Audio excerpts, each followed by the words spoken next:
One of the reasons the Celtics were able to defeat the 76ers in the second round of the 2018 NBA playoffs was because of their defense on Ben Simmons. The favorite to win Rookie of the Year this season, Simmons came into the series playing as well as anyone else in the NBA, only to see his production fall across the board against the Celtics. He still averaged 14.4 points, 8.2 rebounds and 6.4 assists over 5 games, but Simmons turned the ball over at a high rate and was never able to get into a rhythm.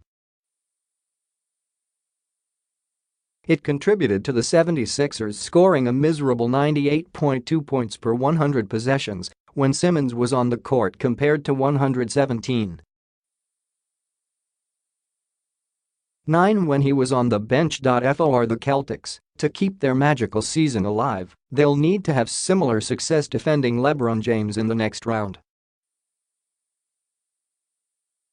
James is a different player to Simmons, and yet there are similarities in how they approach the game. Not only are they both forwards who function as the primary ball handlers on offense, James and Simmons are at their best when they're creating scoring opportunities for themselves and others out of the paint, which is why the Celtics could use the same defensive scheme against James as they did against Simmons. If they do, a lot of the responsibility will fall on the shoulders of Al Horford, who defended Simmons more than anyone else on the Celtics. While Horford alternates between playing power forward and center for Boston, he's nimble enough to defend 3 positions and strong enough to keep more athletic players from bulldozing their way to the basket. Horford didn't prevent Simmons from scoring 28 points on 13 for 26 shooting when they were matched up together, but it wasn't something Simmons or the 76ers could easily exploit. The same went for Giannis Antetokounmpo in the first round. Even though Antetokounmpo scored 62 points on 24 for 44 shooting, when Horford was his primary defender, Horford defended him well enough to avoid needing his teammates' help to slow him down. It's all teams can realistically do against dominant scorers like Antetokounmpo without double-teaming them. However, Horford and the Celtics won't be able to defend James in the same way they did Simmons and Antetokounmpo. Unlike them, James has developed into a threat from both mid-range and the perimeter. According to NBA.com, he made 38.9% of his shot attempts from mid-range and 36.7% of his shot attempts from three-point range this season.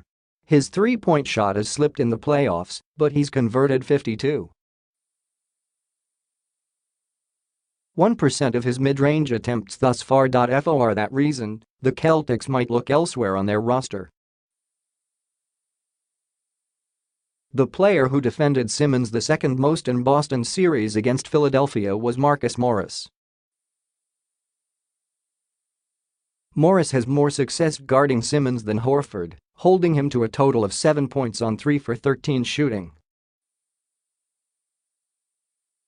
He also has a history with James, having developed a reputation of being a LeBron stopper when he was with the Pistons, though he's been less successful in that matchup in recent years. Then there's Semi Ojeleye, who spent more time on Antetokounmpo in the first round than Simmons in the second round. Defending James is a tall task for any rookie, but Ojeleye has the size to battle with the four-time MVP in the post, where he was unstoppable against the Pacers and Raptors. The problem for Ojeleye comes on the other side of the floor. Having made only 32.0% of his three-point attempts during the regular season, the Cavaliers will dare him to beat them from the perimeter whenever he's in the lineup. It's a similar case with Marcus Smart. Despite not being as tall as Ojeleye, Smart is strong enough and scrappy enough to wear James down on switches. If he can make an impact on offense, Smart is one of the least efficient scorers in the league. He could give them the two-way impact they need to get the better of the Cavaliers.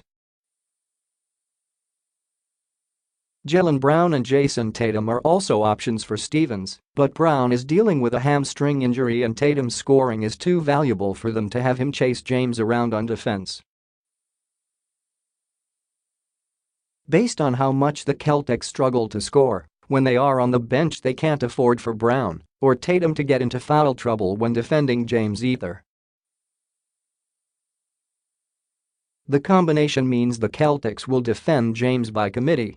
It rarely matters who the primary defender is on him because he's mastered how to create and attack mismatches. It'll be a factor when Terry Rozier, Aaron Baines, Greg Monroe and Shane Larkin on the court, as they each have limitations James will be able to pick on. Whereas Rozier and Larkin don't have the size to keep up with James in the post, Baines and Monroe don't have the foot speed to keep up with him off the dribble in isolation. What matters more is the Celtics have 5 players on the court at all times who are comfortable defending James to prevent him from being able to dictate the matchups. It's something that helped the Celtics contain Simmons in the second round, particularly in Game 2, when he scored 1 point in his 31 minutes on the floor.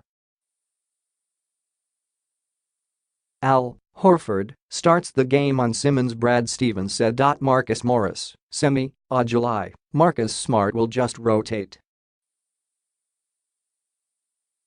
And we're just trying to keep them in front. It's hard to do. Trying our best to keep him in front, and he's really hard to guard with a smaller player because he's so big and strong and shifty.